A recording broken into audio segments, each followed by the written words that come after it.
Associated Press confirming now that in this search for a vice presidential nominee with Kamala Harris, that Governor Tim Walz is the selection. We've been talking about it being down to two finalists with Governor Walz and Governor Shapiro, and now the Associated Press confirming from sources that Governor Tim Walz is the choice. Is getting the pick. Let's get right to Bill Keller. He's been following this all morning long for us. He's at the governor's residence in St. Paul, right along the Mississippi River.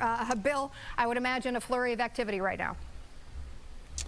Yeah, and if the gate to the residence is any indication of whether he's been picked or not, I can tell you the activity that we've seen in just the last 15 minutes, a lot of non-security related vehicles. We're talking about people who are probably friends or relatives who are coming by the residence to obviously congratulate and join and be with him at this exciting time. Now, there are still a lot of moving pieces to this. It has not been officially declared or announced by the Harris campaign. That's expected to come a little bit later on. But this is a big news for Governor Walz, certainly for Minnesota and the Democratic Party. Now, if they go on to win the general election, what would this mean for Minnesota? We can tell you that what would happen then is that the lieutenant governor, Peggy Flanagan, would become the governor, and the state Senate president, Bobby Joe Champion, would become the lieutenant governor. And both of those women would be making history, because Flanagan would become the first woman, female, Native American